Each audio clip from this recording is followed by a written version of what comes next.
Al Capone was born January 17, 1899 in Brooklyn, New York, to an Italian immigrant family.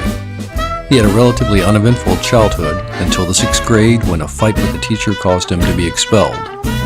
At this point, his father moved the family to Garfield Place, the neighborhood in which he would meet and eventually marry May Coughlin. Also, he would meet his lifelong mentor, Johnny Torrio. Torrio introduced Al to Frankie Yale, the New York boss who would employ him as a bouncer at one of his nightclubs. It was there that Al would earn the nickname Scarface after making an indecent comment towards a man's sister. He was so embarrassed by these scars that he refused to be photographed from the left side. 3 years later, Torrio invited Al to move to Chicago and try to convince Vice King Big Jim to get involved in bootlegging. How'd it go with Big Jim? No bite. Doesn't see a need for bootlegging. All he needs is prostitutes and poker. You need his power, his money. You can't go in this without him. Then we're gonna have to go in without him.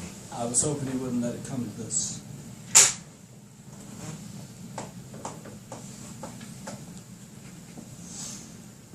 Big Jim, they got a shipment of booze coming in. They wanted you to be there. I know, but they asked for you personally, and I won't have time to be by there. So they want you. He hung up. And? He's furious, but he'll be there. You need to go meet up with Frankie. No bootleggers actually showed up that day. Frankie Yale waited in the coat closet of Big Jim's restaurant for him to return. That's it, I'm leaving. My nephew's an idiot. That was the end of Big Jim. Al and Torrio were now in charge. They were making them dollar bills, yo. This until a reformist mayor in Chicago threatened their empire.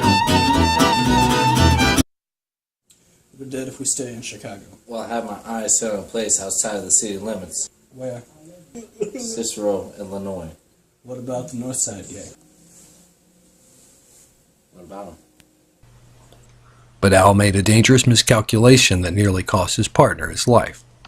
They did everything they could to maintain power in Cicero, taking over mobs, forming alliances, even rigging an election. But Torrio was gunned down while returning home from shopping by the North Side gang in retaliation for killing their boss, Don O'Banion. I got guards here, around the clock. Anyone who tries to harm you has a death sentence. I want out. What? It's Al. It's all yours. The wife and I. We're moving to Italy. Capone's most notorious crime was the Valentine's Day Massacre in 1929. While he was away in his Florida mansion, 4 of his men entered the headquarters of the rival bootlegger and slaughtered 6 of the 7 people inside.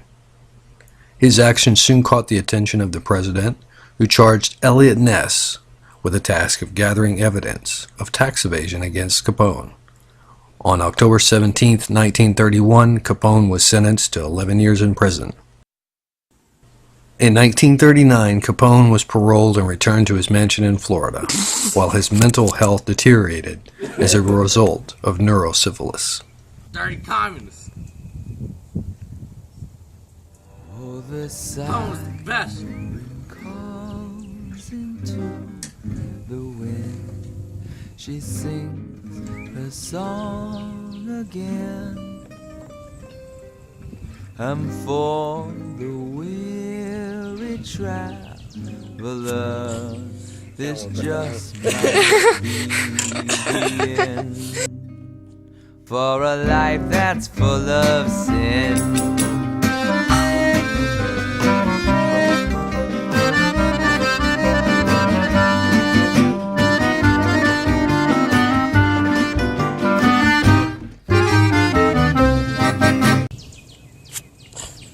Can't hold my breath that long.